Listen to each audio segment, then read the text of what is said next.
The wind moves differently here. It doesn't just blow across the desert mesas of the Southwest or whisper through the ancient forests of the Pacific Northwest. It carries something else, something older. Listen closely, and you might hear what the people who have lived on this land for thousands of years have always known, that some places remember, that some stories refuse to die, that the earth itself holds memory in ways we are only beginning to understand. We stand at the threshold of territories where the boundary between past and present grows thin, where warnings carved into stone and passed down through countless generations still echo with urgent relevance. These are not your grandfather's ghost stories, told around campfires to frighten children. These are living traditions, sacred knowledge, and cultural truths that have survived conquest, displacement, and the relentless march of what we call progress. What you are about to hear comes from indigenous voices who have chosen to share their truths, from elders who understand that some knowledge must be preserved even as it is protected, and from communities who recognize that their stories might serve as warnings for a world that has forgotten how to listen. We approach these accounts not as collectors of curiosities, but as witnesses to wisdom that predates our nations, our languages, and our understanding of what is possible.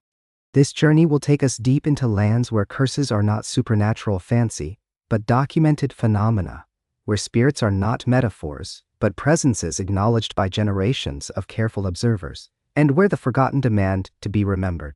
We will walk respectfully, listen carefully, and honor always that these stories belong first and foremost to the people and places from which they emerged. The rusted gate swung open on a morning in October of 1994, and Terry and Gwen Sherman drove onto their new property with the kind of optimism that comes from finding what seems like a bargain. 480 acres of Utah rangeland, tucked against the Fort Duchesne Indian Reservation, with the Uintah Mountains visible in the distance. The price had been surprisingly low, but the Shermans figured that was just the reality of remote property in rural Uintah County. The previous owners seemed eager to leave, almost too eager. But again, the Shermans weren't the type to read omens into simple real estate transactions. They were cattle ranchers, practical people. They dealt in livestock and fence posts and the predictable rhythms of agricultural life. Within weeks, they would learn why the price had been so low. The first incident seemed almost whimsical in its strangeness. The family was inspecting the property when they noticed a wolf approaching from the tree line. But this wasn't quite like any wolf they had seen before. It was massive, easily 100 pounds heavier than any wolf documented in the region. The animal walked directly up to them, showing no fear, no hesitation. When Gwen Sherman reached out, the creature allowed her to pet it through the car window like a domestic dog. Her husband felt the unease first, that instinctive recognition that something was fundamentally wrong with what they were witnessing. The wolf moved toward their cattle. Terry grabbed a rifle from the truck, more as a precaution than with any real intent. But when the animal seized a calf through the fence, something in him snapped into protective mode. He fired once. The wolf didn't react. He fired again, this time certain the shot had struck center mass. The creature simply looked at him. He fired 4 more times at increasingly close range. According to Terry's later testimony, he was close enough to see the bullet strike the animal's body. The wolf released the calf, turned, and walked calmly back toward the tree line, leaving tracks in the soft earth that simply stopped, as if the animal had evaporated mid-stride. That was the beginning. Over the following months, the Sherman family documented a catalog of events that would strain the credibility of anyone telling their story. Cattle mutilated with surgical precision, organs removed with cuts that veterinarians described as impossibly clean, objects moving on their own inside their home, strange lights that danced across their fields at night, sometimes at ground level, sometimes hovering just above the tree line. Gwen Sherman reported seeing a large animal peering through their kitchen window, something she couldn't identify, with eyes that reflected the interior light in a way that made her blood run cold. Their prize bulls disappeared. Not escaped, not stolen by conventional rustlers, but simply gone. Terry found one eventually, stuffed inside a small trailer on the property, a space far too confined for the animal to have entered willingly or by force. There were no signs of struggle, no damaged fencing, no hoofprints leading to the trailer. The animal was simply there, inside an impossible space, and when they extracted it, The bulls seemed traumatized in a way that went beyond ordinary fear. 14 of their cattle vanished or were found mutilated over the course of 2 years. Each incident defied conventional explanation. The Shermans installed cameras, sat up through nights, patrolled with weapons and dogs. Nothing helped. The phenomena continued. By 1996, financially devastated and psychologically exhausted, the Shermans sold the property to a billionaire from Las Vegas named Robert Bigelow, a man with a documented fascination with unexplained phenomena. The ranch became the subject of formal investigation, scientific instruments, round-the-clock monitoring. The strangeness didn't stop.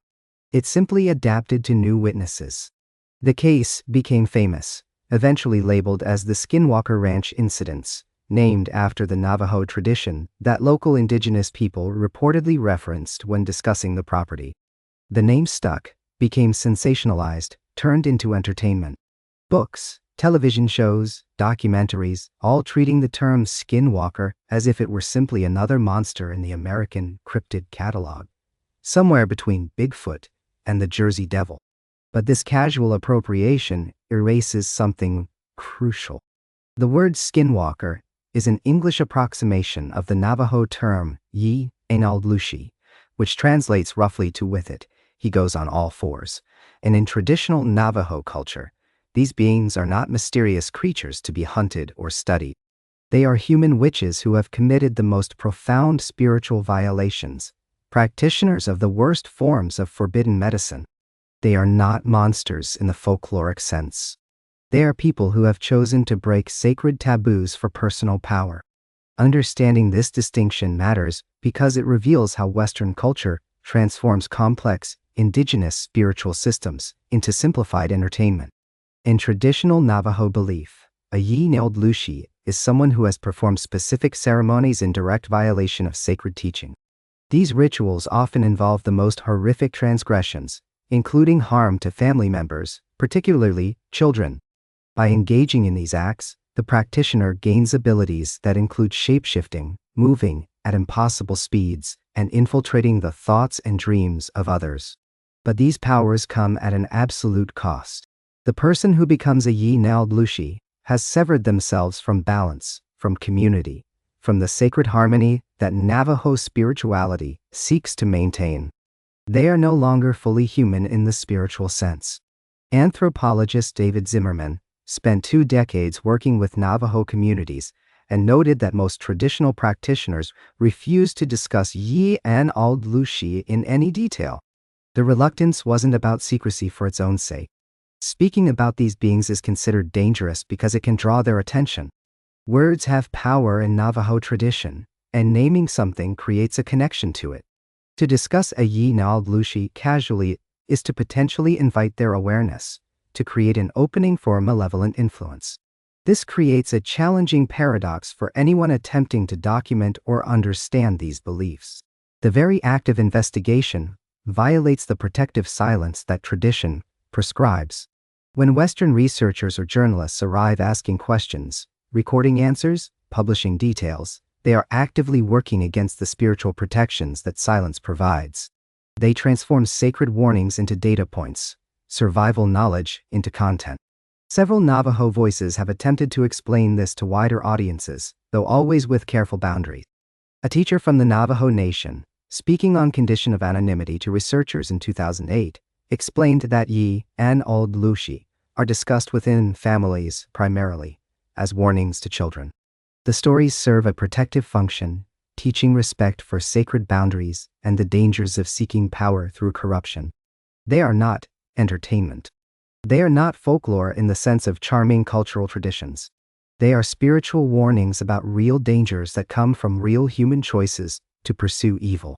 The teacher emphasized that when non-Navajo people treat skinwalkers as spooky stories or mysterious creatures to be investigated, they miss the central truth. These are not unknown animals or interdimensional beings. They are people from within the community who have chosen a path of profound spiritual corruption. The horror is not that something strange exists out there in the darkness. The horror is that human beings can choose to become something monstrous through deliberate violation of sacred law. This context reframes the Sherman family's experiences entirely. The Uintah Basin has been home to Ute people for generations, with complex relationships to neighboring Navajo communities. The land carries histories that predate American property titles by centuries. When strange events occur on a ranch that borders reservation land, events that seem to defy natural explanation, the immediate Western impulse is to treat it as a mystery to be solved, a phenomenon to be measured and documented. But from an indigenous perspective, the question is not what is happening, but why. What boundaries have been violated? What balance has been disrupted? The land itself may be responding to transgressions that Western property owners cannot recognize because they don't share the cultural framework to perceive them. This is not to say that the Sherman family did anything wrong or brought events upon themselves. Rather, it suggests that they may have been caught in forces that have nothing to do with them personally, currents of spiritual disruption that flow from causes beyond their awareness or control. The sensationalism that followed the ranch's fame has done exactly what Navajo practitioners warned against. It has taken something dangerous and made it into entertainment, stripped it of cultural context and spiritual seriousness, and broadcast it to millions who now use the term skinwalker without any understanding of what it represents. The word has been diluted, transformed from a serious spiritual warning into a casual label for anything vaguely creepy in the American Southwest. And yet, the original events at the ranch remain genuinely unexplained by conventional frameworks. The Sherman family were not attention seekers. They lost money, livestock, peace of mind. Their testimony remains consistent across decades.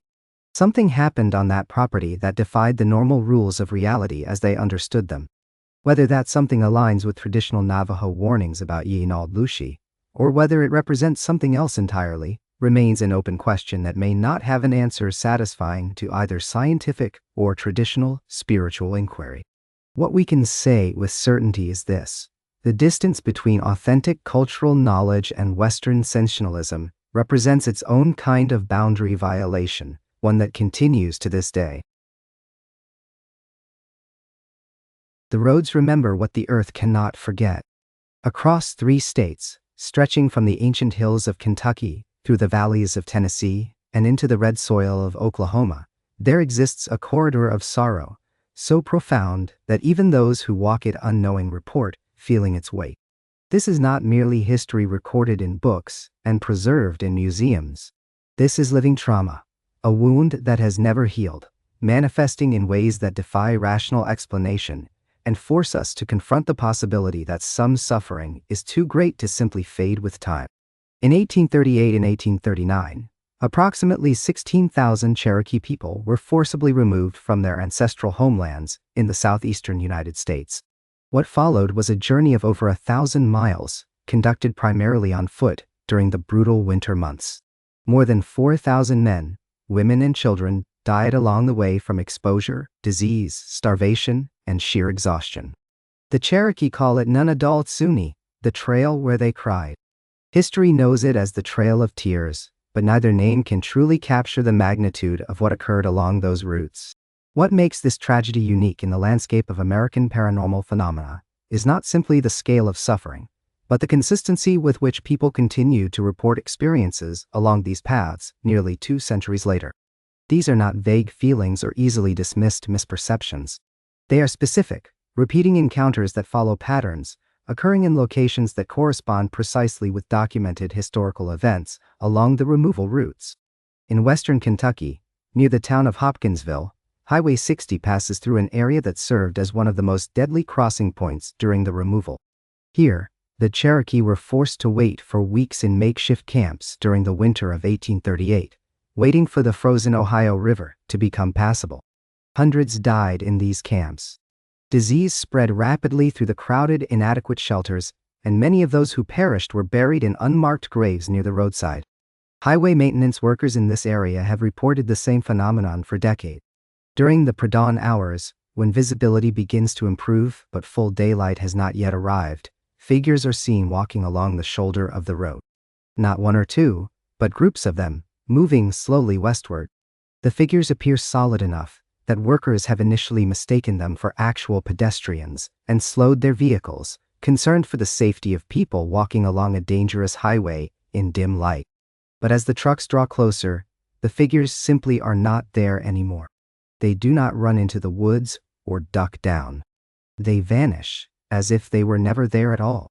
James Whitfield, a highway department supervisor who worked the area for 23 years before his retirement in 2015, kept unofficial records of these sightings.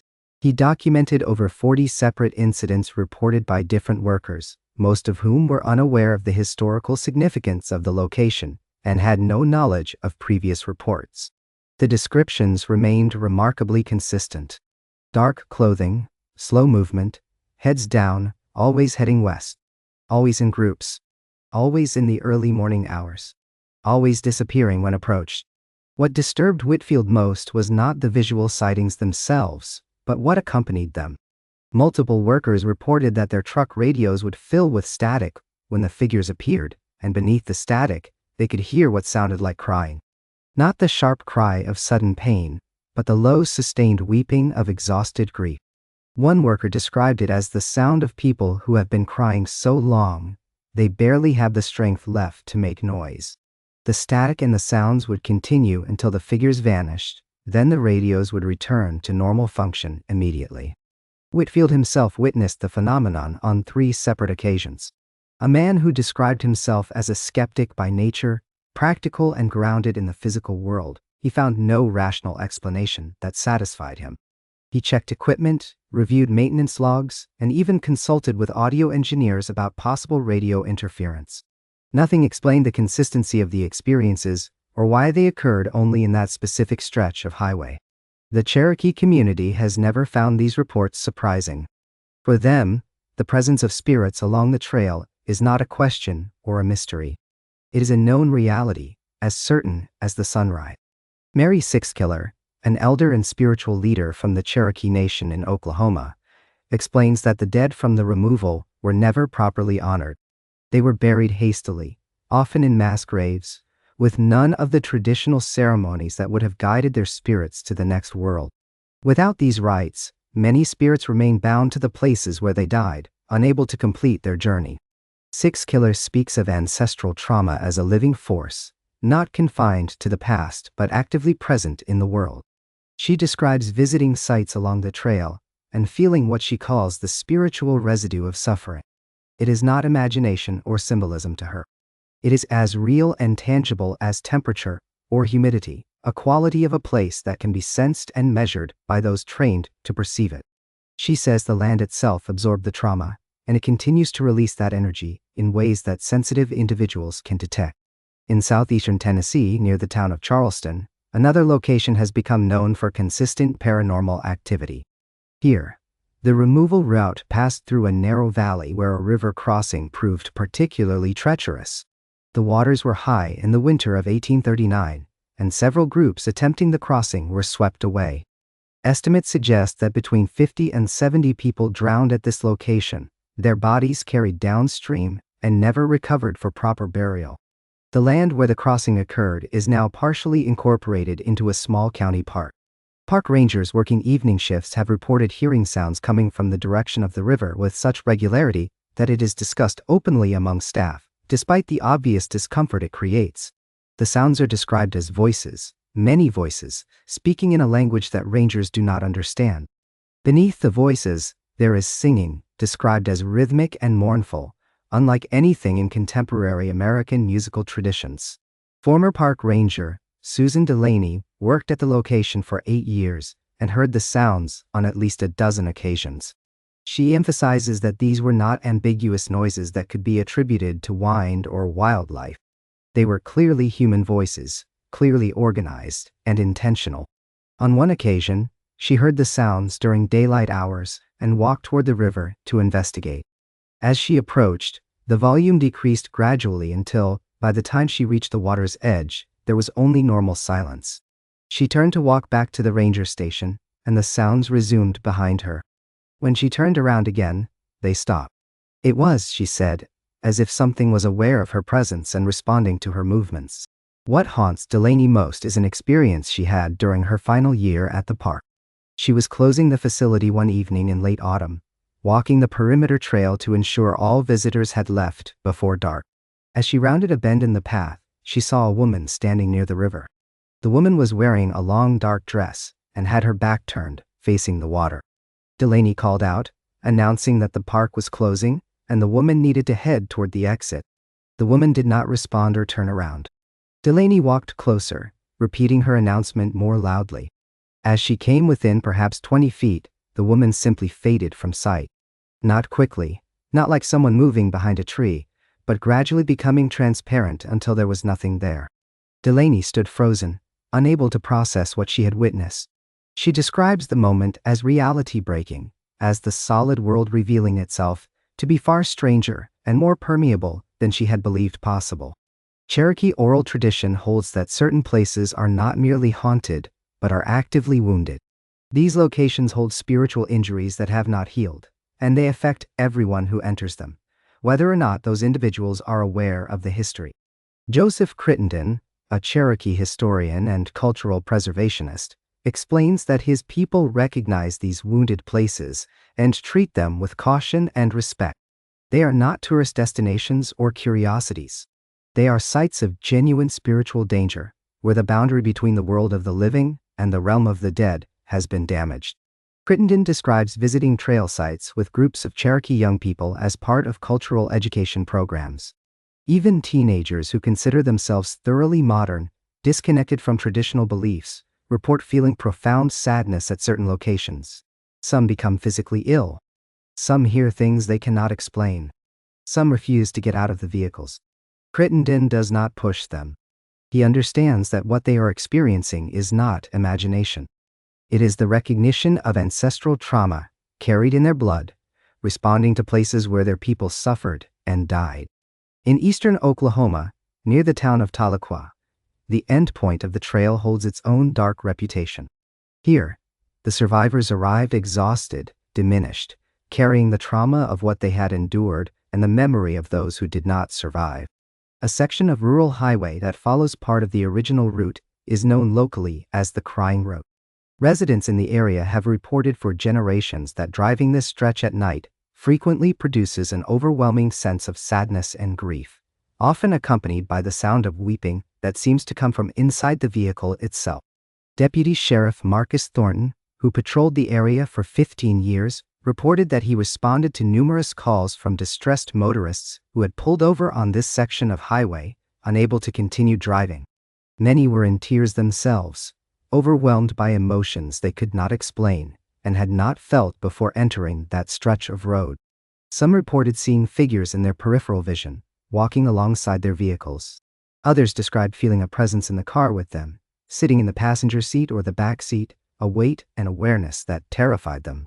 Thornton himself experienced the phenomenon. On a clear night in 2008, while driving the route alone in his patrol car, he heard a woman weeping in the back seat. The sound was so clear and so close that he immediately pulled over, certain that someone was in the vehicle. The back seat was empty. But as he sat there with the car stopped on the shoulder, the weeping continued, and beneath it, he heard what sounded like children crying, and beneath that, a low sound he described as moaning, as if from people in physical pain. He sat listening for several minutes, shaken by the clarity and the emotional weight of what he was hearing. When the sounds finally faded, he radioed the station and requested that another officer come to his location. He did not want to drive that road alone. What are we to make of these experiences? How do we reconcile consistent, repeated reports from credible witnesses with the boundaries of what we consider possible? The skeptic will search for explanations rooted in psychology, in the power of suggestion, in the way our minds construct meaning from ambiguous stimuli. And there is truth in that. We are meaning-making creatures, and we do sometimes perceive what we expect to perceive. But the witnesses along the Trail of Tears often have no expectation. They are highway workers doing routine maintenance, park rangers performing standard duties, motorists simply traveling from one place to another. They do not arrive seeking ghostly encounters. The experiences find them, unbidden and unwanted, forcing them to question the nature of reality itself. Perhaps what we are encountering along these routes is evidence that trauma operates on levels we do not yet understand. That suffering of sufficient magnitude leaves an imprint, not just in human memory or historical record, but in the fabric of place itself. The land remembers. The air remembers. And sometimes, Under conditions we cannot predict or control, that memory becomes perceivable to the living. The Trail of Tears is not ancient history comfortably distant from our present lives. It is a living wound, still bleeding, still causing pain, still demanding acknowledgement. The spirits that walk those roads, the voices that cry in the darkness, the overwhelming grief that descends on unsuspecting travelers, these are not entertainment. They are testimony. They are the insistence that what happened matters, that it cannot be forgotten, or paved over, or politely ignored. The dead are speaking. The question is whether the living are ready to listen.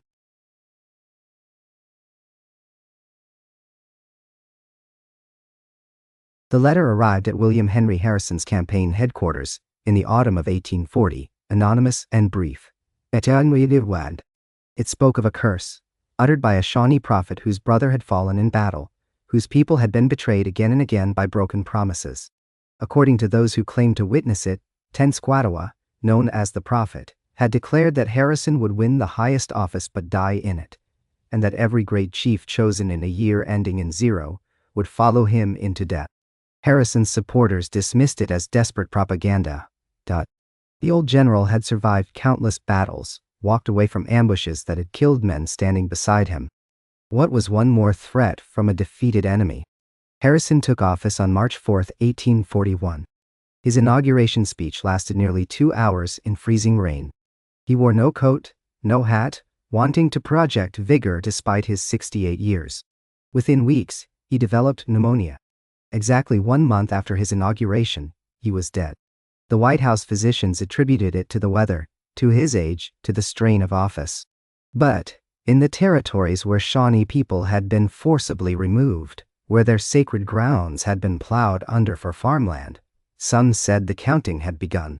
20 years passed.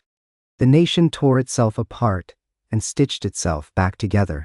In 1860, Abraham Lincoln won the presidency.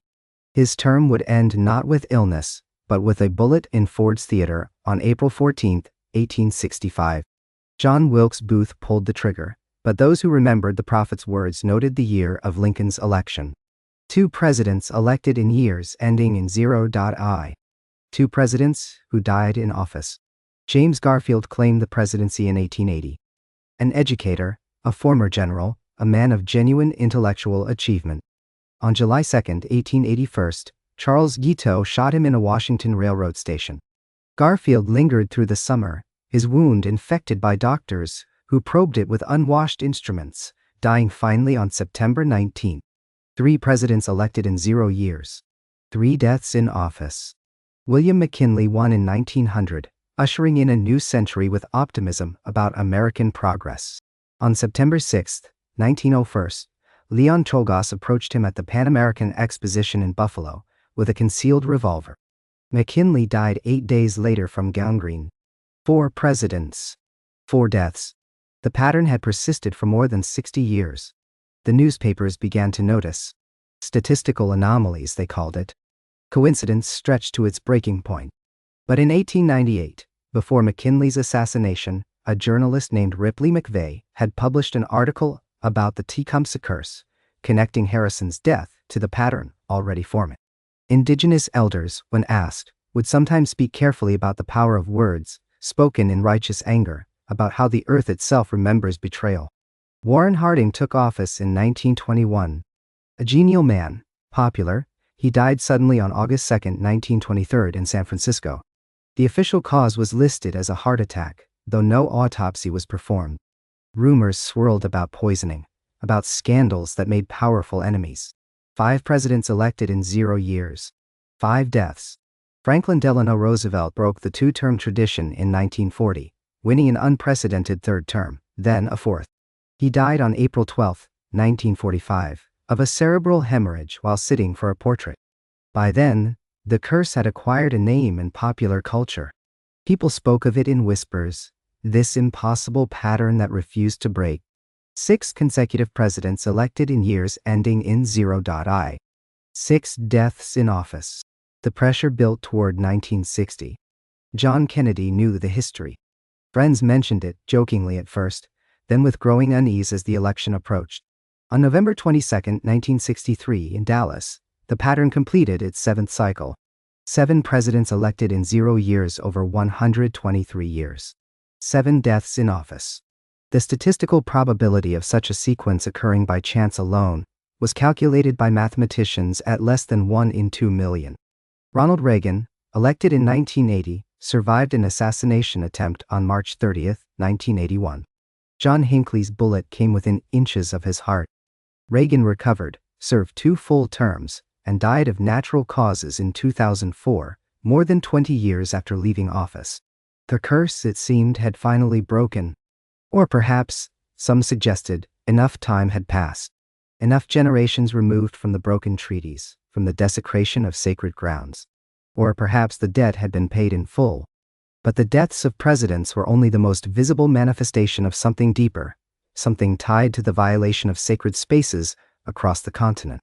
In the 1870s and 80s, as the expanding nation consolidated its conquest, archaeologists and amateur diggers turned their attention to the thousands of burial mounds scattered across the Midwest and South. The Smithsonian Institution launched systematic excavations. Museums competed for impressive collections of indigenous remains and grave goods. What they disturbed, they catalogued and shipped east in crates, bones mingled with sacred objects, never meant to see daylight. Dr. Montraville Dickson spent the 1840s excavating mounds along the Mississippi River. His technique involved cutting vertical slices through the earthworks, exposing burial layers like geological strata. He shipped thousands of remains to medical schools and museums. In his journals, rarely discussed by later scholars, he recorded persistent illnesses that plagued his crews. Workers would develop fevers that physicians could not diagnose, see their wounds refuse to heal. 3 of his most experienced excavators died within months of opening a particular mound near St. Louis, a site local indigenous people had specifically warned him against disturbing. Dickson attributed these deaths to malaria and poor sanitation. He did not mention them in his published works. The curator who received Dickson's collection at the Academy of Natural Sciences in Philadelphia, a meticulous cataloger named Samuel Morton, developed a sudden paralysis in his hands within weeks of unpacking the crates. The paralysis spread gradually up his arms. Physicians could find no physical cause. Morton died in 1851, 6 years after the collection arrived, his arms completely useless by the end. The collection was quietly transferred to storage. In 1882, the Smithsonian sent Cyrus Thomas to survey and excavate mounds across the eastern United States. Thomas was a methodical scientist, skeptical of local superstitions. His team opened more than 2,000 mounds over 12 years. In his field notes, preserved in the Smithsonian archives, he recorded 19 deaths among his workers, a mortality rate far exceeding what would be expected from the occupational hazards of the era. Several deaths were particularly strange. A photographer who specialized in documenting open burial chambers died when his darkroom caught fire under circumstances investigators could not explain. The room had no gas lines, no obvious source of ignition. A skeleton crew member, a young man of 24 with no history of heart disease, collapsed while carrying remains from a mound in Ohio. His heart had simply stopped. Thomas himself developed increasingly severe headaches during the final years of the survey. He described them in letters to colleagues as feeling like something pressing against the inside of his skull. After the survey concluded, the headaches gradually subsided. He never excavated another burial mound. The pattern repeated across institutions. Gerard Folk, who excavated mounds in Missouri and Kentucky in the early 1900s, lost his eyesight gradually over 5 years. Doctors found no pathology. He went completely blind by 1912. William Webb, who opened hundreds of burial sites in Kentucky during the 1930s and 40s, developed a degenerative condition that physicians could not diagnose. His joints deteriorated, as if attacked by an aggressive arthritis that affected no one else in his family. By the end of his life, he could barely walk. In 1953, workers at the Ohio Historical Society's museum began experiencing collective symptoms after a large collection of burial goods and remains arrived from newly excavated Hopewell culture sites. Staff members reported feeling watched in the storage areas.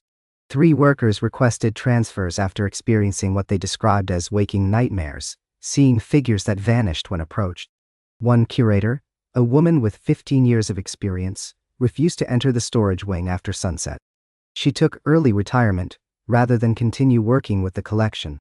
The museum director, pragmatic and concerned about his institution's reputation, brought in a team of psychologists. They suggested collective hysteria, stress from overwork. But the director noted in his private correspondence that the symptoms ceased immediately when the remains were transferred to a different facility. Workers who had reported nightmares and anxiety returned to normal within days. Indigenous perspectives on these events rarely appeared in official records, but they persisted in oral histories and in conversations with researchers willing to listen without judgment. A Shawnee elder, speaking in the 1970s to an anthropologist who had gained the community's trust, explained that disturbing ancestors was not simply disrespectful. It severed connections that sustained the living, created imbalances that had to be corrected.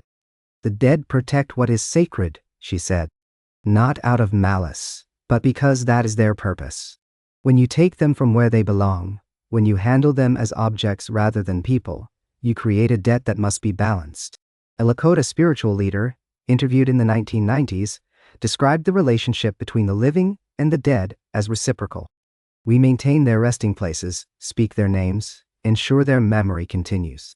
In return, they anchor us to the land, to our history. Break that relationship, and both the living and the dead suffer. He spoke of archaeologists and collectors as people who thought they were studying the past, not understanding that they were actively harming the present.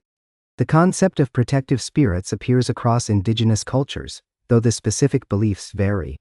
Among some eastern woodland peoples, certain individuals are designated as guardians even after death, their spirits remaining tied to specific sacred locations.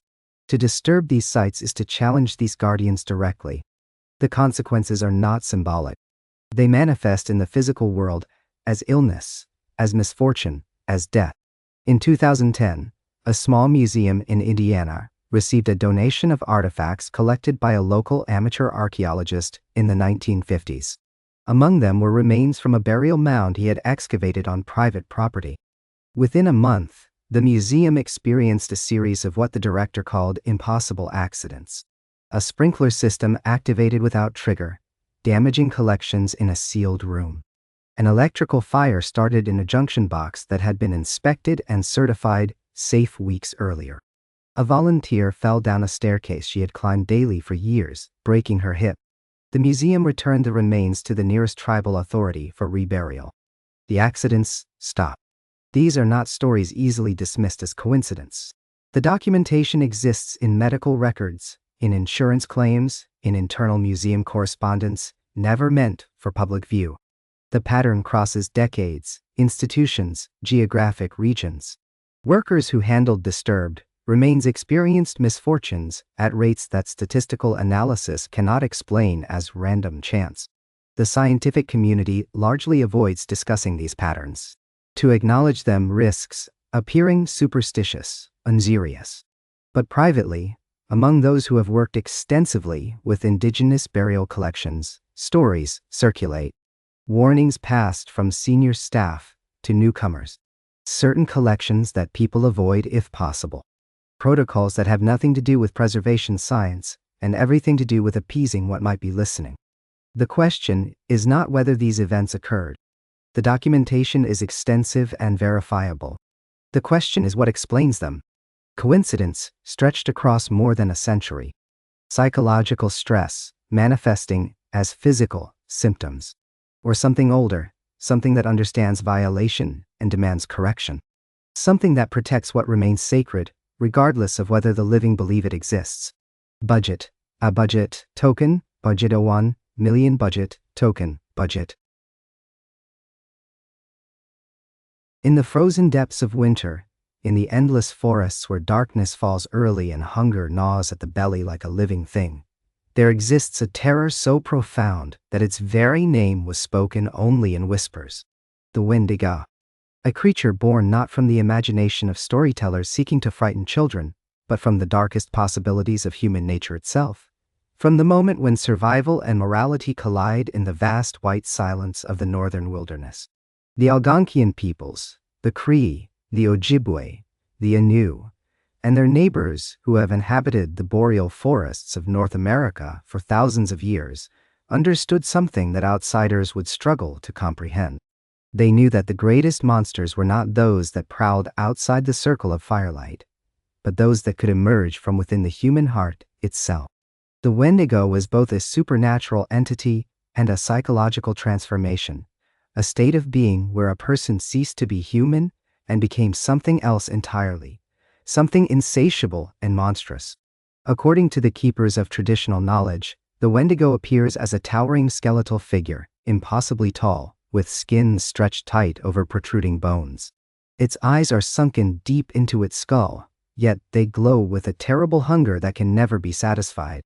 Some say its lips are tattered and bloody, gnawed away by its own desperate feeding. Others describe a heart of ice within its chest, growing larger with each victim it consumes, yet never warming, never melting, never allowing the creature any satisfaction or peace. The Wendigo moves through the forest with unnatural speed, and those who have claimed to survive an encounter speak of a smell that preceded it, the stench of death and decay mixed with something else, something wrong, a corruption that seemed to poison the very air. But the Wendigo was more than a physical monster lurking in the wilderness. It represented a specific spiritual sickness, a psychological state that the Algonquin peoples recognized and feared above all others. Wendigo psychosis, as anthropologists would later term it, was characterized by an overwhelming compulsion toward cannibalism, even when other food was available. The afflicted person would become convinced that they were transforming into a Wendigo, that they were possessed by an insatiable hunger that could only be fed by human flesh. As the psychosis deepened, the person would grow violent, dangerous, and utterly disconnected from their humanity, their family bonds, and the sacred prohibitions that held their society together. This was not mere superstition or primitive belief. Throughout the late 19th and early 20th centuries, documented cases of Wendigo psychosis emerged from the northern forests, cases that would challenge the assumptions of European colonizers and reveal the depth of cultural understanding embedded in indigenous traditions. These were not tales from the distant past, but events witnessed, recorded, and verified by multiple sources, events that demonstrated how completely a person could be consumed by this spiritual corruption. The winter of 1878 brought unimaginable horror to a Cree community near Fort Saskatchewan, in what is now Alberta. Swift Runner, a Cree man known to his people, had taken his family into the wilderness for the winter hunt, as countless generations had done before. The group included Swift Runner, his wife, his mother, his brother, and his 6 children. It should have been a routine season of hunting and survival, a time when family bonds grew stronger through shared labor and mutual dependence. But when spring arrived, and Swift Runner emerged from the forest alone, he brought with him a story that would haunt the region for generations. He claimed that his entire family had starved to death during the brutal winter, that despite his best efforts, he could not find game, and one by one, they had succumbed to hunger. He appeared gaunt and traumatized, and initially, his story was accepted with sympathy. Death in the wilderness was not uncommon, and the winter had indeed been harsh. However, something about Swift Runner's demeanor troubled the authorities and members of his community. He seemed agitated in a way that went beyond grief.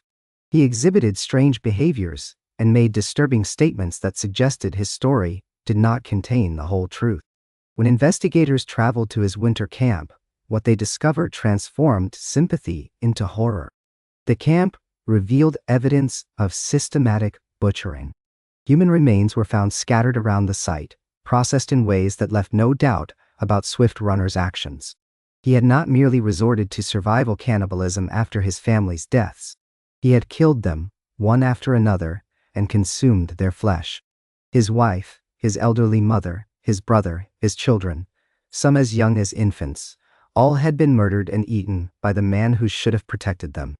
Even more disturbing, evidence at the camp suggested that game had been available in the area. Swift Runner had not been driven to his acts by starvation, but by something else, something darker. When confronted with the evidence, Swift Runner's defense revealed the depth of Wendigo belief. He claimed that he had been possessed by the Wendigo spirit, that it had entered him and controlled his actions, driving him to commit acts that his human self would have found unthinkable. He described the transformation, the way the hunger had grown within him, until it dominated every thought, how he had become something other than human, something that needed to feed. Whether this was genuine belief, a culturally shaped expression of psychosis, or an attempt to explain the inexplicable, his words reflected the very symptoms that Algonquian traditions had long recognized as Wendigo possession. The Canadian authorities, operating within their colonial legal framework, had no category for spiritual possession. They saw only murder, multiple murders of the most heinous kind. Swift Runner was tried, convicted, and executed by hanging in December of 1879. But for the Cree communities who knew of the case, this was not simply a criminal matter. It was confirmation of the terrible reality of the Wendigo, proof that the spiritual sickness their ancestors had warned against could indeed manifest, could indeed transform a person into a monster. The Swift Runner case might have been dismissed as an isolated incident of mental illness catalyzed by isolation and hardship, but it was far from unique. Cases of suspected Wendigo possession continued to emerge from northern communities, and indigenous peoples developed their own methods for dealing with this spiritual threat. Among these defenders stood individuals like Jack Fiddler, a Cree shaman whose life and death would illuminate both the reality of Wendigo belief and the tragic collision between indigenous spiritual practices and colonial law. Jack Fiddler, known among his people as Zawuno Gizigo Gabo, which translates as he who stands in the southern sky, was born around 1840 and lived his life in the traditional ways of his people in the Sucker Lake region of northern Ontario. He was recognized as a powerful shaman, a person with the spiritual knowledge and authority to combat malevolent forces, including the Wendigo. Throughout his life, Fiddler claimed to have defeated 14 Wendigos, and his people regarded him as a protector, someone who had the strength and knowledge to face the spiritual sickness when it emerged. The methods used by shamans, like Fiddler, to combat Wendigo possession were based in the understanding that once the transformation was complete, the person was no longer recoverable. They had become the monster, and the only way to protect the community was to kill the Wendigo before it could claim more victims. This was not murder in the eyes of traditional belief, but a necessary spiritual intervention, akin to destroying a rabid animal or cutting out a cancer before it could spread. In 1907, when Jack Fiddler was in his 60s, he and his brother Joseph became the focus of investigation by the Canadian Northwest Mounted Police. The charge was murder. Fiddler had killed a woman named Wasaka, a member of his community whom he had identified as being possessed by the Wendigo spirit. According to testimony, the woman had exhibited the classic signs. She had expressed cannibalistic thoughts, had become violent and unpredictable, and had shown the psychological deterioration that marked Wendigo psychosis. Acting in his role as a shaman and protector of his people, Jack Fiddler had made the terrible decision to end her life before she could harm others or suffer further transformation. To his community, this was a tragic but necessary act. To the colonial authorities, it was murder, regardless of the cultural context or spiritual beliefs that motivated it. Jack Fiddler was arrested along with his brother. They were to be transported to Fort Nelson for trial, a trial that would be conducted entirely within the framework of Canadian law, with no recognition of Cree spiritual beliefs or the cultural logic behind Fiddler's actions. The old shaman, who had spent his life protecting his people from spiritual threats, now found himself trapped in a system that could not and would not acknowledge the reality he had devoted his existence to combating. Before he could be brought to trial, on September 30th, 1907, Jack Fiddler took his own life. He hanged himself while in custody, choosing death over the humiliation and incomprehension of a legal process that rendered his entire worldview meaningless. His brother Joseph was tried and convicted, initially sentenced to death, though the sentence was later commuted to life imprisonment. Joseph died in prison 3 years later. The execution of the legal process against the Fiddler brothers represented more than just a criminal case. It was a collision between two fundamentally different understandings of reality, between indigenous spiritual knowledge and colonial rationalism, between community protection and individual rights as defined by European law. The colonial authorities saw primitive superstition being used to justify murder. The Cree communities saw their protectors being punished for fulfilling their sacred duty. But what are we to make of the Wendigo phenomenon itself? Was it simply mental illness given a cultural framework? Or does the consistency of the accounts, the specific symptomatology, and the genuine terror it inspired suggest something more complex? The Wendigo represents the violation of the most fundamental human taboo, the prohibition against consuming one's own kind. In the harsh environment of the northern forests, where survival itself was often uncertain, the temptation toward cannibalism was not merely theoretical. The Wendigo tradition served as a powerful psychological and social barrier against this ultimate transgression. It transformed the act from a mere survival choice into a spiritual catastrophe, a transformation into monstrosity that would strip away one's humanity entirely. Moreover, the Wendigo embodied deeper truths about greed and insatiability. The creature is described as perpetually starving, no matter how much it consumes. Its heart grows colder and larger with each victim, but it is never satisfied, never warmed, never at peace. This speaks to a psychological truth about the nature of certain appetites, the way that indulgence can create escalating need rather than satisfaction, the way that crossing certain boundaries can fundamentally alter what we are. In the context of colonialism, many indigenous scholars have noted that the Wendigo takes on additional meaning. The insatiable hunger, the consumption of others for personal survival, the corruption of natural balance, all of these characteristics mirror the colonial process itself. The Wendigo becomes a metaphor for the cultural and spiritual destruction wrought by European expansion, the transformation of the land and its peoples through an appetite that could never be satisfied. The cases of Swift Runner and Jack Fiddler, documented and verified, remind us that the Wendigo was never merely a campfire story. It represented a real spiritual and psychological phenomenon, recognized by cultures that had observed human nature in its most extreme conditions for thousands of years. Whether we interpret these cases through the lens of culture-bound psychosis, spiritual possession, or metaphorical truth, they reveal the same terrifying reality: that humans can indeed transform into monsters, that the line between person and predator is perhaps thinner than we would like to believe. In the frozen darkness of the boreal forest, where hunger and isolation can drive the mind to terrible places, the Wendigo remains a warning. It whispers that the greatest horrors come not from outside but from within, from the moment when we allow ourselves to become insatiable, when we feed on others to fill a void that can never truly be satisfied. This is the peak of supernatural dread, the point where folklore, psychology, and documented history converge to show us the darkest possibilities of the human condition. The forgetting was not an accident. It was engineered with the precision of architects designing a prison, the methodical cruelty of those who understood that to kill a culture, you need not murder every person. You need only sever the threads that connect them to their understanding of the world. When European colonizers arrived on this continent, they brought with them not just disease and weapons, but an entire cosmology that had no room for the spiritual frameworks they encountered. The land, to them, was empty of consciousness. The forests held no watchers.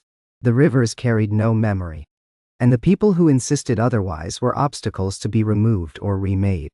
The boarding school system, established in the United States in the 1870s and operating well into the 20th century, was designed with an explicit purpose. Captain Richard Henry Pratt, founder of the Carlisle Indian Industrial School, articulated it without shame in 1892: kill the Indian, save the man. This was not metaphor. It was policy, replicated across hundreds of institutions, affecting tens of thousands of children over generations.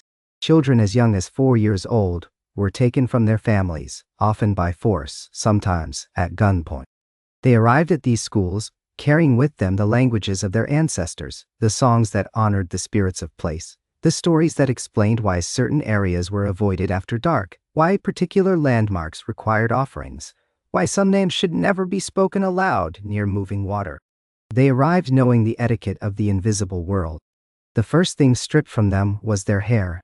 Long hair, in many indigenous cultures, was spiritually significant, a connection to strength, to identity, to the sacred.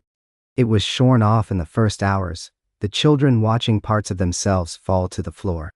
Then came the clothes, replaced with uniforms. Then came the names. A child who had been called something that meant speaks with the morning or keeper of the Eastern stories became Mary or John, names that carried no power, no history, no lineage. And then came the systematic destruction of language itself. Children caught speaking their native tongues were beaten. Mouths were washed with lye soap. Hands were struck with rulers. Prolonged silence was enforced in isolation rooms. Some schools employed student monitors who reported on their peers, creating systems of surveillance and betrayal that fractured the communal bonds these cultures relied upon. What dies when a language dies? The question seems abstract until you understand that many indigenous languages contain concepts that have no direct English equivalent. The Ojibwe word Manitou is often translated as spirit, but this flattens a complex understanding of spiritual energy that can inhabit places, objects, animals, and weather patterns. The Lakota Wakan becomes holy or sacred, losing the nuance of mysterious power that demands respect and reciprocity. The Navajo concept of Hojo, often rendered as balance or beauty, actually describes a state of harmony between the human, natural, and spiritual worlds that has no single English word. When children were forbidden to use these languages, they lost not just vocabulary, but entire frameworks for understanding reality. The warnings embedded in stories became inaccessible. The protocols for approaching certain places, for reading signs of spiritual presence, for maintaining the delicate balance between worlds, these became untranslatable and then forgotten. An elder from the Pacific Northwest, interviewed by anthropologists in the 1930s, tried to explain what had been lost. He spoke of a particular bay where his people had fished for countless generations. There was a spirit there, he said, a presence in the deep water that required acknowledgement. Before the boarding schools, every child learned the song to sing before casting nets in that place, the specific words that maintained the agreement between his people and what lived below. By the time he was an old man, he was the last who remembered the song. The young people, educated in English, in Christianity, in the mechanistic worldview of industrial America, saw his insistence on singing to the water as superstition. When he died in 1938, the song died with him. The fishermen still fish that bay. They have no idea what their grandparents believed was listening. This pattern repeated across thousands of specific locations, each with its own stories, its own spirits, its own requirements for coexistence. Forced relocation amplified the loss. The Indian Removal Act of 1830 and subsequent policies tore entire peoples from their ancestral lands, marching them hundreds or thousands of miles to territories they had no historical connection with. The spirits they knew, the ones tied to particular mountains, specific river bends, ancient trees, and sacred caves, these remained behind. Spiritual knowledge in many indigenous cultures is deeply place-based. A Wendigo, in Algonquian tradition, is not a generalized monster. It is tied to specific forests, to the particular hunger and isolation of certain northern winters. The stories about it carried practical survival information coded in spiritual terms. Relocated to Oklahoma or Kansas, separated from the boreal forests where these teachings originated, the stories became abstract, then fragmentary, then silent. The anthropological record from this period is a graveyard of misunderstanding. Early ethnographers, operating under the assumptions of scientific racism and manifest destiny, arrived in indigenous communities with the explicit belief that they were documenting dying cultures. They collected stories like butterflies pinned to boards, removed from the living context that gave them meaning. These anthropologists often worked through interpreters who themselves were products of boarding schools, people whose grasp of traditional knowledge was already compromised. The resulting documentation is layered with mistranslation and miscomprehension. Complex oral traditions were reduced to simple fables. Sophisticated understandings of ecology and human psychology, encoded in stories about spirits and transformations, were categorized as primitive superstition. Worse, the very act of documentation often violated cultural protocols. Sacred stories that were meant to be told only at certain times, only by certain people, only to initiated listeners, were extracted and published for general audiences. Some knowledge was never meant to be written down at all, existing in the dynamic relationship between teller and listener, changing slightly with each retelling to match the needs and understanding of the audience. Fixed in text, these stories became static, dead things. And yet, This flawed record is sometimes all that remains. Communities seeking to revive traditional practices often must turn to the field notes of anthropologists from the early 1900s, recovering their own heritage through the distorted lens of outsiders who barely understood what they were recording. It is a particular cruelty to have your culture stolen and then offered back to you in a form you barely recognize, filtered through frameworks that were designed to prove your inferiority. The concept of the curse itself is a European imposition.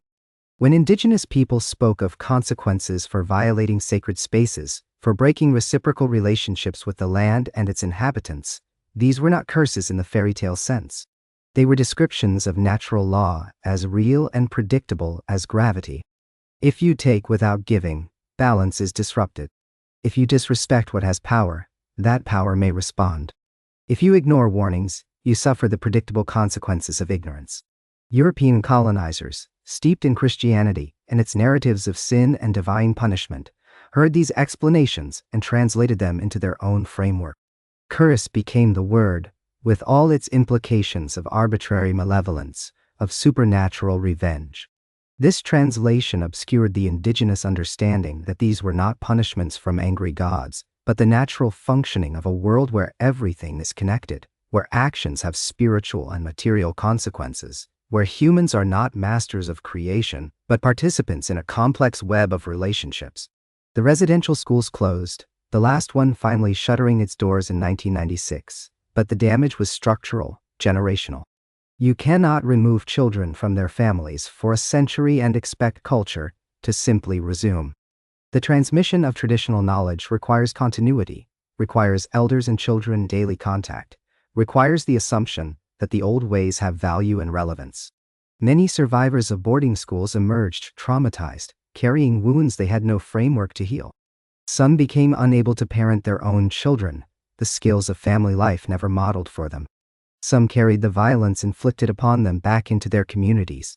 The epidemic of suicide, addiction, and domestic violence in indigenous communities today is directly traceable to this history of cultural genocide. And among the knowledge lost was the spiritual literacy that kept people safe. The understanding of which places required caution, which stories carried warnings, which protocols maintained balance. The spirits did not leave. The land did not become empty of its original inhabitants, visible and invisible. But the people were rendered unable to read the signs, to hear the warnings, to maintain the relationships their ancestors had carefully tended for millennia. When something goes wrong now, when people vanish in areas that were once known to be dangerous, when unexplained phenomena occur in places the elders would have avoided, the connection to historical knowledge is severed. The events are treated as random tragedies, criminal cases to be solved with forensics and search dogs. The possibility that there might be older explanations, older understandings, is not even considered. This is why these stories matter. Not as curiosities or entertainment, but as fragments of a survival manual that was deliberately destroyed. Behind every forgotten spirit is a history of violence, of forced forgetting, of knowledge interrupted. To remember them now is an act of resistance against the assumption that only one way of understanding the world is valid. It is a recognition that the forgetting was not natural, not inevitable, but imposed. And what was imposed can be questioned, challenged, and perhaps in fragments recovered. The land remembers what people try to forget. This is not metaphor or mysticism, but an observation that sits at the intersection of neuroscience, cultural anthropology, and indigenous knowledge systems. When we speak of cursed places, we are speaking about locations where trauma has been woven so deeply into the fabric of collective memory that the very ground seems to hold the weight of what happened there. Understanding this phenomenon requires us to move beyond the false binary that insists we must choose between spiritual reality and scientific explanation. For those who live with these histories, both frameworks exist simultaneously, each illuminating different facets of the same truth. Dr.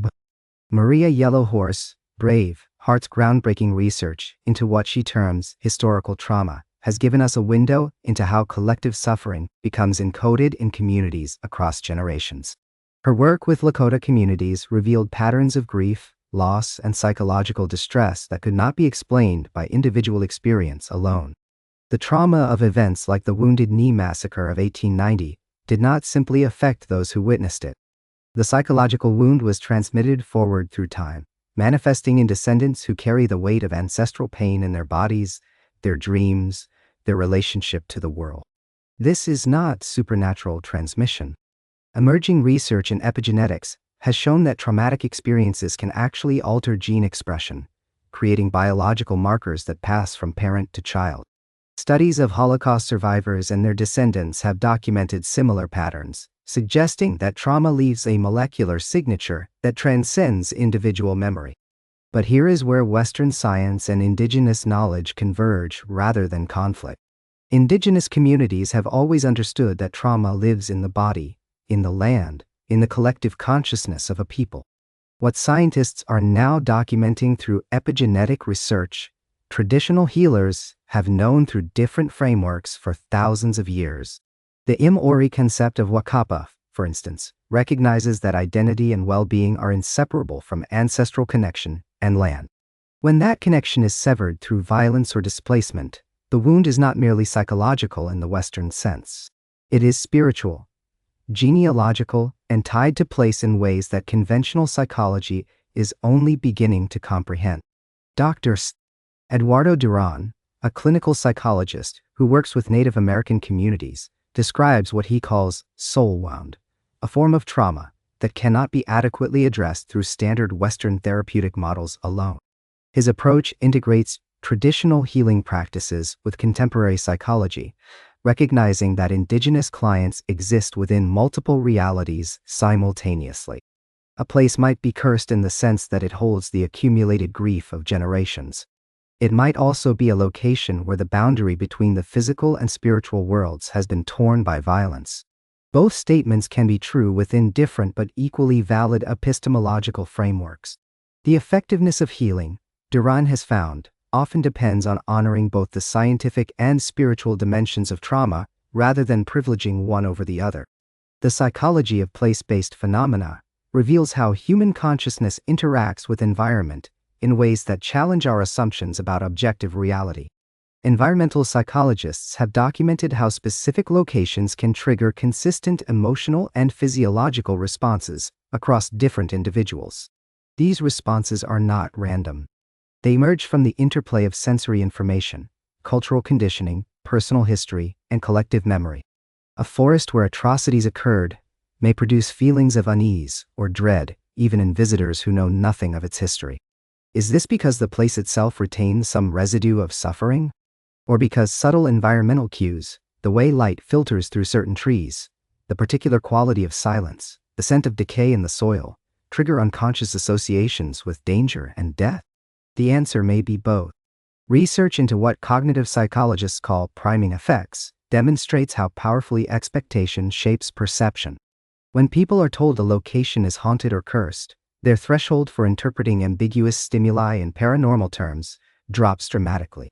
A king floorboard becomes a footstep. A cold draft becomes a presence. The sound of wind through branches becomes a whisper. This is not about people being foolish or suggestible in some pejorative sense. It is about the fundamental way human perception works. We do not simply observe reality. We construct it moment by moment from incomplete sensory data, filling in gaps with expectation, memory, and cultural narrative. In this construction process, the story we carry about a place becomes inseparable from our actual experience of it. But here's the crucial nuance that Western psychology too often misses. Acknowledging that expectation shapes experience does not mean the experience is less real or less meaningful. An indigenous person who feels the presence of ancestors at a sacred site is not experiencing a hallucination or being tricked by suggestion. They are participating in a culturally mediated form of consciousness that enables connection to dimensions of reality that Western epistemology struggles to recognize. The brain states, the emotional experiences, the insights gained are all empirically real, even if they emerge from a framework that science cannot fully measure or validate. Cultural context fundamentally determines how we interpret ambiguous events, and what counts as ambiguous varies dramatically across worldviews. In Western culture, which privileges materialism and empiricism, Any experience that cannot be objectively verified tends to be dismissed or pathologized. Hearing voices might indicate schizophrenia. Seeing spirits might suggest delusion. But in many indigenous cultures, these same experiences indicate spiritual giftedness or the ability to perceive beyond ordinary reality. Neither interpretation is inherently more correct. They simply operate within different systems of meaning-making that prioritize different kinds of knowledge. What appears as curse or haunting within one framework might be understood as imbalance, violation of sacred protocol, or the presence of unresolved ancestral business within another. The function of cursed narratives in indigenous communities serves purposes that extend far beyond superstition or fear-mongering. These stories are technologies of cultural preservation and boundary maintenance. When certain places are marked as dangerous or forbidden, it creates a protective barrier around them. This serves both practical and spiritual functions. Sacred sites are preserved from desecration. Dangerous locations, perhaps places where the land is unstable or where violence has created genuine psychological hazard, are avoided. Social cohesion is maintained through shared narrative frameworks that reinforce cultural values and collective identity. The curse narrative becomes a way of saying this place matters. This history must not be forgotten. These boundaries must be respected. Consider the curse narratives that surround many Native American burial grounds in the United States. From a Western skeptical perspective, these might be dismissed as folklore designed to scare off grave robbers. But this dismissal misses the deeper functions at work. The narrative of curses protects sacred spaces in a legal and political context where indigenous sovereignty has been systematically violated. It creates a deterrent that law alone has failed to provide. It also encodes genuine historical trauma, the reality that these places are sites of ongoing violence against indigenous peoples. The curse is real in the sense that disturbing these sites perpetuates harm, disrespects the dead, and tears at the fabric of cultural continuity. Whether that harm manifests as literal supernatural retribution or as the perpetuation of colonial violence through desecration is almost beside the point. The outcome, continued trauma, is the same. Indigenous psychologists who work within dual frameworks emphasize that validating indigenous epistemologies does not require abandoning scientific rigor. Dr. Wendy Lowe, a Maidu psychologist, describes her practice as walking in two worlds. She uses diagnostic tools from Western psychology to identify patterns like post-traumatic stress, disorder, or depression. Simultaneously, she recognizes that these Western categories often fail to capture the full reality of what her clients are experiencing. A client's nightmares about a cursed family line are not mere anxiety disorder. They may be the psyche's attempt to process intergenerational trauma, to make sense of patterns of suffering that span decades or centuries. Treating only the symptoms with medication or cognitive behavioral therapy misses the deeper healing that comes from reconnecting with cultural practices, engaging in ceremony, and addressing the spiritual dimensions of the wound. This both-and approach challenges the reductionism that has dominated Western psychology since its inception. The field has long operated under the assumption that all psychological phenomena can eventually be reduced to brain chemistry and learned behavior. But working cross-culturally reveals the limitations of this model. Consciousness appears to be more than neurochemical processes, at least in terms of how it is experienced and understood across human cultures. Indigenous psychologies offer frameworks where mind, body, spirit, community, and land are inseparable. Health is not merely the absence of symptoms, but the presence of right relationship across all these dimensions.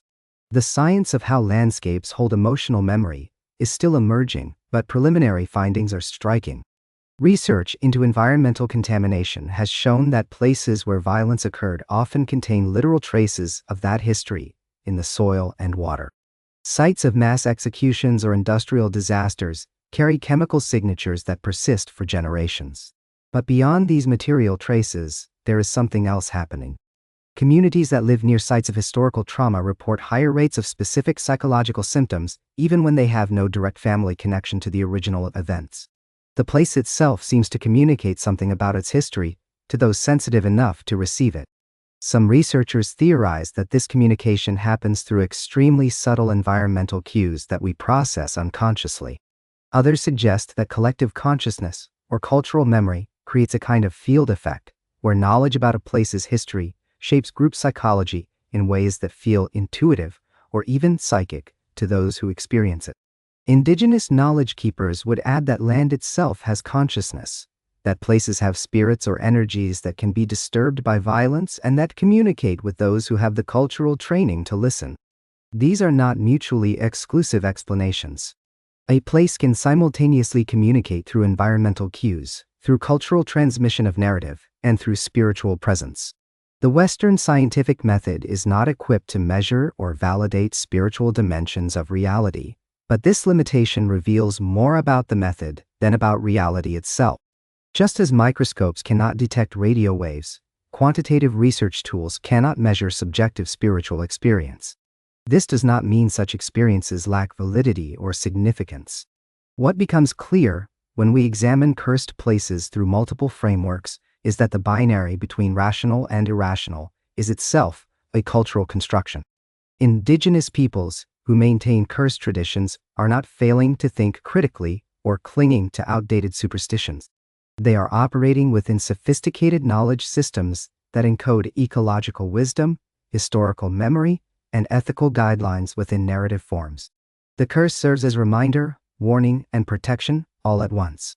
It keeps alive the memory of what was lost, prevents further violation, and maintains the boundaries that allow for cultural survival in contexts of ongoing colonialism.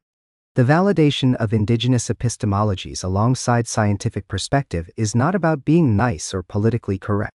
It is about recognizing that different cultures have developed different, but equally valid ways of understanding reality. Western science excels at certain kinds of questions, particularly those involving quantifiable material phenomena. Indigenous knowledge systems excel at others, particularly those involving relationship, meaning, and the integration of human communities within broader ecological and spiritual contexts.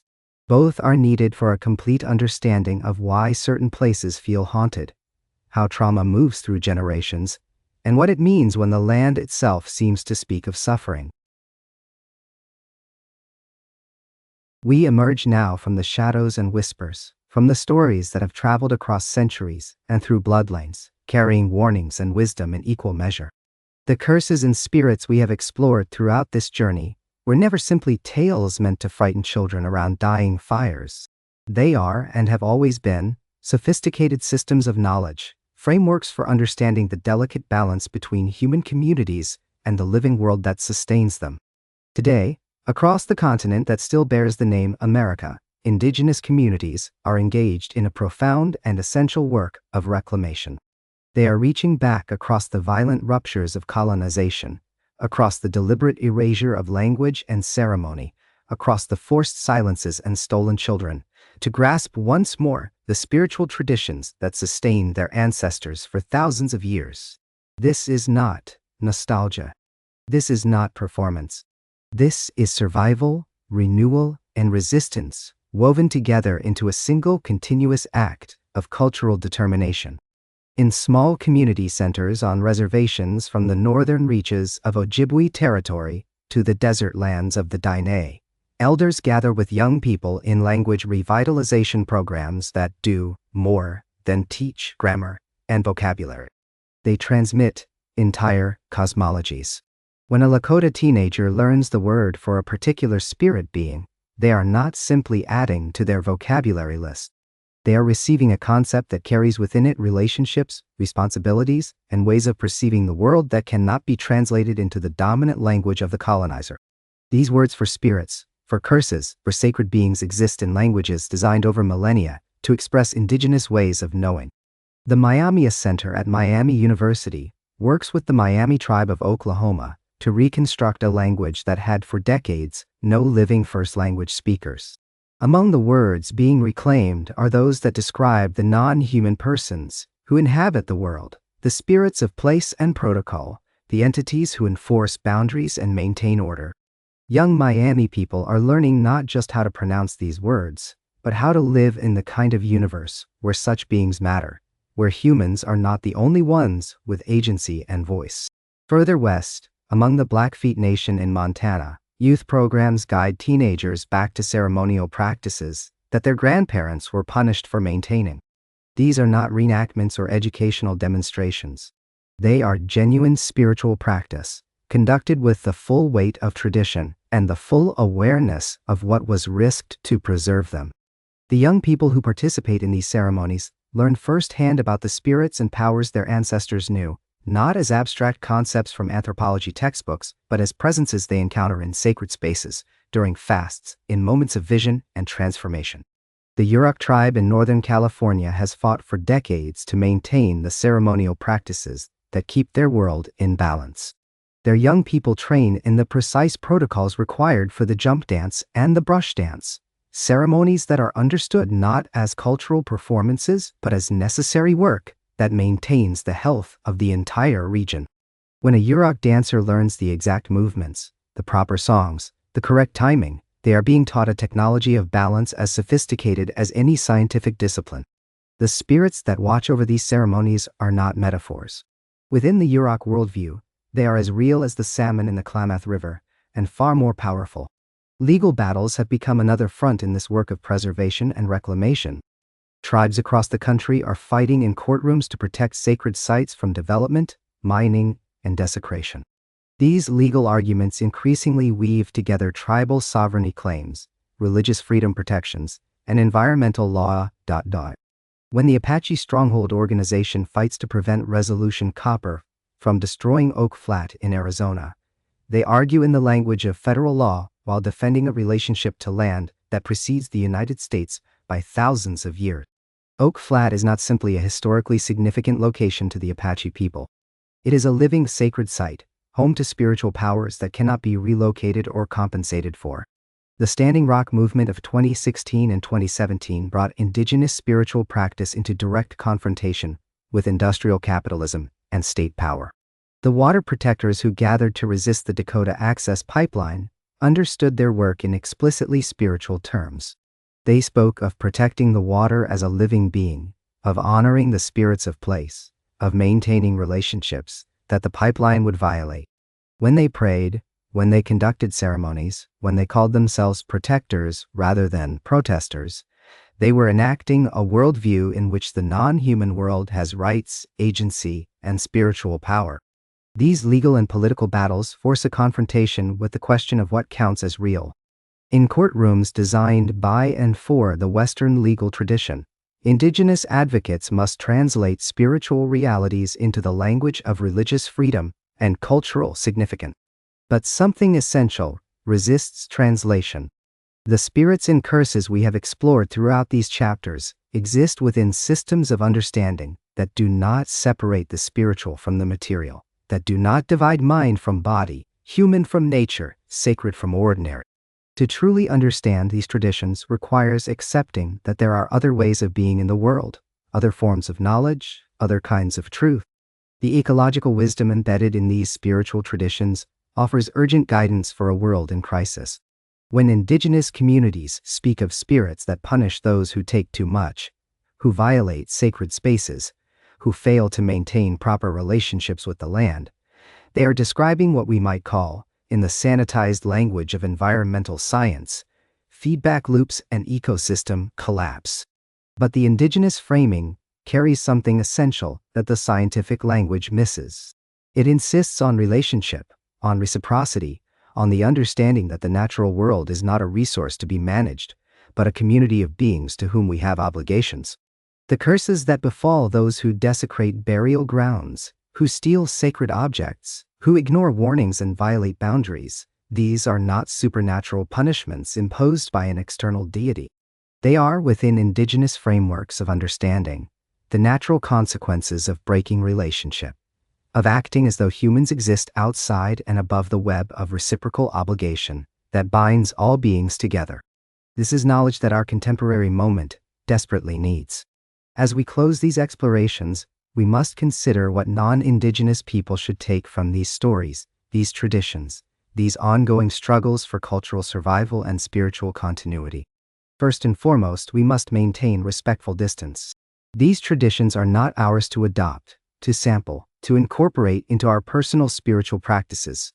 The rising interest in indigenous spirituality too often becomes another form of extraction, another way that indigenous communities are mined for resources, while their actual sovereignty and survival remain under threat.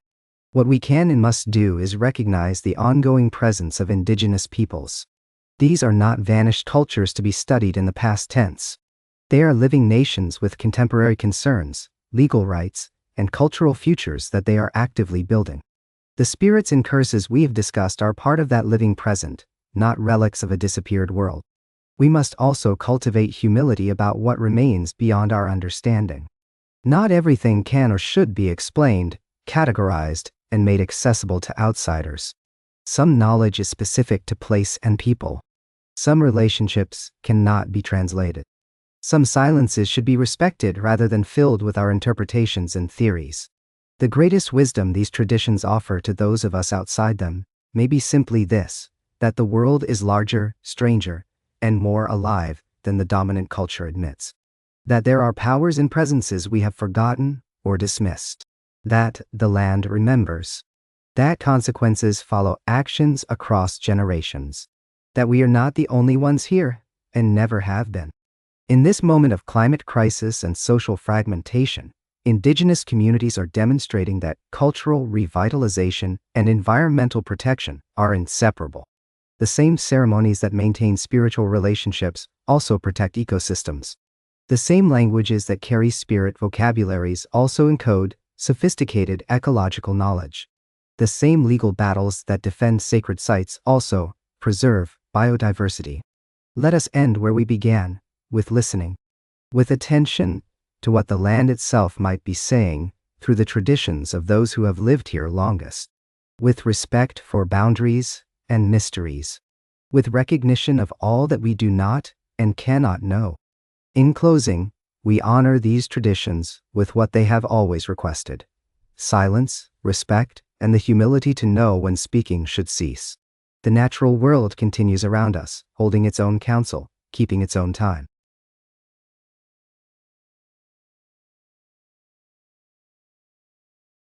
That's where this journey ends for tonight.